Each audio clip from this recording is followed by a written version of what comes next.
Hello friends, welcome to B Ed to TET with Vanshika channel पर। तो आज की हमारी सीरीज़ 12 है जो हम शुरू करेंगे। बाकी की जो सीरीज़ हैं वो मैंने प्लेलिस्ट बना दी है, उसमें मैंने जो 11 सीरीज़ हैं, हमारे जो 275 तक क्वेश्चंस हैं उसमें हमने कंप्लीट कर चुके हैं। अगर आप इस चैनल पर न्यू हैं, मेरे साथ आज जुड़े हैं इस न्यू सीरीज़ में, तो आप मुझे सब्सक्राइब ज़रूर कर लें, बेल आइकन ज़रूर प्रेस कर लें ताकि आपके पास जो टाइम टू टाइम नोटिफिकेशन है वो पहुँच जाए। तो हर सीरीज़ में हम जैसे कि 25 क्वेश्चंस अपने कंप्लीट करते हैं ताकि आपको बेटर जो है आपकी लर्निंग हो सके। हमने 1100 एमसीक्यूज़ की सीडीपी की जो सीरीज़ है वो शुरू कर रखी है सीटेट के लिए, बाकी टीचिंग एग्ज़ाम्स हैं उन सब के लिए। तो चलिए बिना टाइम वेस्ट किए हम अपना आज का ये क्वेश्चन शुरू करते हैं। तो अगर आपने अभी तक सब्सक्राइब नहीं किया तो प्लीज़ प्लीज़ प्लीज़ ज़रूर सब्सक्राइब करिए। तो चलिए हम अपना क्वेश्चन नंबर 276 है वो रीड करते हैं। That which is the best method for measuring attitude of students. कौन सा बेस्ट मेथड है जिससे हम मेज़र कर सकते हैं स्टूडेंट्स के एटीट्यूड को। उसका जो ऑप्शन है, option number A, that attitude scale, intelligent test, achievement test and aptitude test. तो इसमें से जो बेस्ट ऑप्शन है that is attitude scale. Students का जो एटीट्यूड है मेज़र करने के लिए एटीट्यूड स्केल यूज़ जो है वो होता है। Option number A is correct. Next, which is the best method to measure interest of student. बच्चों का इंटरेस्ट जानने के लिए कौन सा बेस्ट मेथड होगा। Interest inventory, intelligent test, achievement test and personality test. तो इसमें से जो ऑप्शन नंबर ए है दैट इज़ इंटरेस्ट इन्वेंट्री। ये बच्चों के इंटरेस्ट मेज़र करने के लिए इंटरेस्ट इन्वेंट्री जो टेस्ट है वो बेस्ट मानी गई है। ऑप्शन नंबर ए इसमें भी करेक्ट होगी। Which of the following is not an essential quality of a good test. इनमें से गुड टेस्ट की कौन सी जो क्वालिटी है असेंशियल नहीं है इनमें से। Reliability, ambiguity, validity and objectivity. तो इसमें से जो एम्बिग्यूटी है ऑप्शन नंबर बी वो होगी करेक्ट, क्योंकि जो एक एम्बिग्यूटी एक गुड टेस्ट की क्वालिटी नहीं है। तो जैसे कि मैं आपको पहले भी सीरीज़ में बोलती हूँ, अगर आपको पहले से ही आंसर आते होते हैं तो आप क्वेश्चन पढ़कर कमेंट बॉक्स में साथ ही साथ आंसर पहले से ही ज़रूर करें। आपको सेल्फ ही आपकी चेक पहले से ही हो जाएगा कि आपको क्वेश्चन आंसर्स हैं वो आते हैं या नहीं आते हैं। तो ये आपके लिए बेस्ट मौका है, ठीक है। अगर आपको नहीं आते हैं तो आप लास्ट में तो ज़रूर मैं आपको समझा ही रही हूँ विद एग्जाम्पल्स के साथ, तो आप तब समझ लिया कीजिए, ठीक है। तो चलिए नेक्स्ट चलते हैं। Which method of teaching develops critical thinking. कौन सा मैथड है जो डेवलप करता है critical thinking. Problem solving method, lecture method, dictation and कॉपिंग। तो इसमें से जो हमारा प्रॉब्लम सॉल्विंग मेथड है ये क्रिटिकल थिंकिंग सबसे ज़्यादा प्रॉब्लम सॉल्विंग से डेवलप होती है। इसमें से जो हमारी ऑप्शन नंबर ए है वो बिल्कुल करेक्ट होगी। नेक्स्ट 280th क्वेश्चन है, who is associated with the learning by doing. ये देखिए ये बार बार क्वेश्चन आ रहा है और ये पक्का ये क्वेश्चन हमारा है जो ज़रूर आपको पेपर में देखने को मिलेगा। दैट लर्निंग बाय डूइंग का जो कंसेप्ट था वो किस जो हमारा ये किससे था वो एसोसिएट था। तो ये जो हमारा जॉन डीवे थे, इन्होंने लर्निंग बाय डू इट को जो बहुत ज़्यादा एम्फेसिस किया था। ऑप्शन नंबर ए है हमारा करेक्ट होगा। Next, which method of teaching develop scientific attitude. जो साइंटिफिक एटीट्यूड है वो कौन सा मेथड है हमारा जो डेवलप करता है। Heuristic method, lecture, dictation and note making. तो इसमें से जो ऑप्शन नंबर ह्यूरिस्टिक मेथड है ए करेक्ट होगी, बिकॉज साइंटिफिक एटीट्यूड डेवलप करने के लिए ह्यूरिस्टिक डिस्कवरी बेस्ड जो बेस्ट मेथड इसको क्या है माना गया है। इसका जो दूसरा नाम है इसको डिस्कवरी मेथड भी ज़रूर कहते हैं, ठीक है। नेक्स्ट चलते हैं। The playway method is most suitable for. Playway method किन के लिए जो है सबसे सुटेबल माना गया है। तो ये चीज़ आप सबको भी पता है। तो इस पर जो प्लेवे मेथड है वो प्राइमरी स्टेज के लिए बेस्ट माना गया है। ये हमारा प्राइमरी स्टेज के लिए बेस्ट माना गया है क्योंकि हम छोटे बच्चों को ही जो है प्राइमरी स्टेज से प्लेवे मेथड से सिखाते हैं। Next, which of the following is not a method of teaching. इनमें से कौन सा जो मेथड है वो टीचिंग का नहीं है। Lecture, project, discussion and text book. Option number D इसमें करेक्ट होगी। Next, which of the following is not a maxim of teaching. इनमें से कौन सी जो मैगजीम है टीचिंग की नहीं है। From concrete to abstract, from known to unknown, from complex to simple, from psychological to illogical. इसमें से जो ऑप्शन नंबर डी है वो बिल्कुल करेक्ट होगी, that is from psychological to illogical, क्योंकि टीचिंग हमेशा लॉजिकल होती है, इलॉजिकल नहीं। नेक्स्ट चलते हैं 285। The best method to teach poems in lower classes is playway method, lecture method, dictation and copying.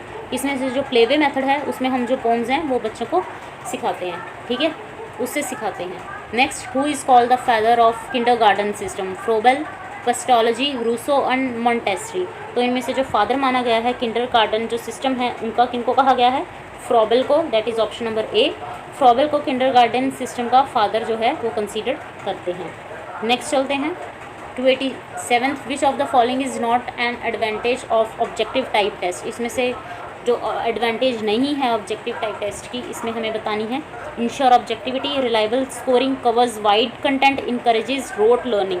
इसमें से जो ऑप्शन नंबर डी है वो बिल्कुल करेक्ट होगी, that encourage rote learning, because objective test rote learning promote नहीं करते, ये उनकी डिसएडवांटेज नहीं है। ठीक है, इसमें से डी है वो बिल्कुल करेक्ट है। क्वेश्चन को आप ध्यान से ज़रूर पढ़ा कीजिए ताकि आपको नॉट का पता चलता जाए कि कैसे आंसर करना है। Next 288, formative education is carried out during teaching learning process, at the end of term, at the end of year, after course completion.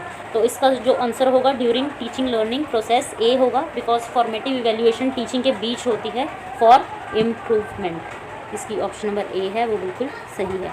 Next summative evaluation is carried out, formative का तो हमने पढ़ा था, ये क्या होती है, ड्यूरिंग होती है, बीच बीच में होती है, और ये होती है बिल्कुल एंड पे, बिल्कुल eight the end of course. ठीक है, सुमेटिव, ये आप ध्यान रखना, सुमेटिव का एंड से। नेक्स्ट डायग्नोस्टिक टेस्ट होते हैं, ये किस चीज़ के लिए यूज़ किए जाते हैं? जो हमारा डायग्नोस्टिक टेस्ट होते हैं वो जो हमारे identifying learning difficulties, giving ranks, giving grades और पासिंग स्टूडेंट्स। तो जो आइडेंटिफाइंग लर्निंग डिफ़िकल्टीज़, जो बच्चों को डिफ़िकल्टीज़ आती हैं उस चीज़ को डायग्नोज करने के लिए ये हेल्प किए जाते हैं। ठीक है, next which of the following is not a type of valuation. इनमें से वैल्यूएशन की क्या टाइप नहीं है? फॉर्मेटिव, समेटिव, डायग्नोस्टिक और डिक्टेशन। तो इसमें से जो डिक्टेशन डी ऑप्शन है वो बिल्कुल करेक्ट होगी, क्योंकि डिक्टेशन इवैल्यूएशन का टाइप है वो नहीं है। ठीक है, नेक्स्ट 292 CCE एम्फेसिस, जो हमारा कॉन्टिन्यूस कॉम्प्रिहेंसिव इवैल्यूएशन है, किस चीज़ को जो है एम्फेसिस करता है? क्लैस्टिक एंड कोक्लैस्टिक डेवलपमेंट को। इसमें ऑप्शन नंबर ए होगी, बिल्कुल करेक्ट होगी। Next which is the most stable method to evaluate coscholastic area. तो कोक्लैस्टिक एरिया किस चीज़ से हमें उनको इवेल्युएट कर सकते हैं? तो हमारा ऑब्जर्वेशन से, क्योंकि कोक्लैस्टिक एक्टिविटीज़ जैसे बिहेवियर, टीम वर्क को ऑब्जर्वेशन से मेजर जो है हमारा करते हैं। इसमें ऑप्शन नंबर ए होगी, वो हमारी सही होगी। नेक्स्ट चलते हैं, which one is not a type of rating scale. इनमें से रेटिंग स्केल की जो टाइप है वो नहीं है। Numerical rating scale, graphical rating scale, checklist and ऐसे टाइप स्केल। तो इसमें से ऑप्शन जो डी होगी वो हमारी करेक्ट होगी, दैट इज़ ऐसे टाइप स्केल, क्योंकि रेटिंग स्केल का ऐसे जो टाइप है वो कोई भी इस चीज़ की जो फॉर्म है वो नहीं होती। ठीक है, next the main purpose of evaluation is, evaluation का मेन पर्पस क्या है? Improvement of teaching learning process. Option A ही हमारी जो है करेक्ट होगी। क्यों है? क्योंकि इवेल्युएशन का असली पर्पस इम्प्रूवमेंट है, पनिशमेंट नहीं। ठीक है, नेक्स्ट चलते हैं, which is who is the propounder of the project method. Project method का प्रोपाउंडर कौन है? Kilpatrick, Dewey, Froebel and Rousseau. तो इनका जो किलपैट्रिक है वो प्रोजेक्ट मेथड का जो उन्होंने दिया था। नेक्स्ट चलते हैं, the term micro teaching was first use by. जो माइक्रो टीचिंग थी वो किन्होंने दी थी? Allen and Ryan, Dewey, Bloom and Skinner. तो जो एलन एंड रियान है उन्होंने माइक्रो टीचिंग जो टर्म है दी थी। ठीक है, इसकी ए जो ऑप्शन है बिल्कुल करेक्ट होगी। 298 micro teaching is mainly use for. Micro teaching है वो किस चीज़ के लिए मेनली है जो यूज़ की जाती है? तो हमारी ऑप्शंस हम पढ़ेंगे, developing teaching skills, testing student, preparing text book, framing curriculum. Option number जो इसमें ए है, developing teaching skills. Micro teaching का मेन पर्पस टीचिंग जो है ट्रेनिंग होता है। A option is correct. Next which of the following is not a step of micro teaching. इनमें से कौन सा जो स्टेप है माइक्रो टीचिंग का नहीं है? Plan, teach, reteach and memorise. तो इसमें से जो डी है option memorise, memorisation micro teaching cycle का पार्ट नहीं है। ठीक है, तो इसमें जो डी ऑप्शन है वो बिल्कुल करेक्ट होगी। तो अब हम अपने नेक्स्ट जो लास्ट क्वेश्चन है उससे पहले मैं आपको ये कहना चाहूँगी कि आपको अगर सीरीज़ पसंद आ रही हो, आपको अगर क्वेश्चंस पैटर्न है उसका फॉर्मेट पसंद आ रहा हो, तो आप मेरे चैनल को सब्सक्राइब ज़रूर करें और अपने फ्रेंड्स के साथ भी ज़रूर शेयर कीजिए। ठीक है, which of the following is the correct sequence of micro teaching cycle? A plan, teach, feedback, replan, reteach, refeedback. तो इसमें से आप सारे देखिए जो इन्होंने पूछा है कि इसमें से जो करेक्ट सीक्वेंस है हमारा कौन सा होगा माइक्रो टीचिंग साइकिल का।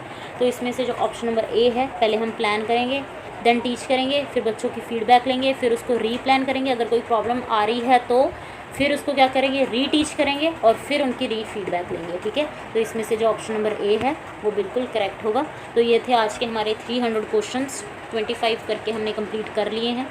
तो आज हमारे 300 जो क्वेश्चंस हैं वो कंप्लीट हो चुके हैं हमारी सीरीज़ में। नेक्स्ट सीरीज़ में हम अपने जो अगले 25 क्वेश्चंस हैं वो जल्द कंप्लीट करेंगे। ऐसे ही करके हम अपनी रोज़ एक वीडियो में 1100 क्वेश्चंस तक पहुंच जाएंगे। आपके 1100 जो क्वेश्चंस हैं वो पूरे कंप्लीट हो जाएंगे, इनसे बाहर आपको कुछ भी नहीं आएगा, ये आप ज़रूर मेरे से इंश्योर कर लें। और अगर आपको सारी वीडियोस पसंद आ रही हों, प्लेलिस्ट पसंद आ रही हों, तो मेरे चैनल को ज़रूर सब्सक्राइब करें। Thank you very much.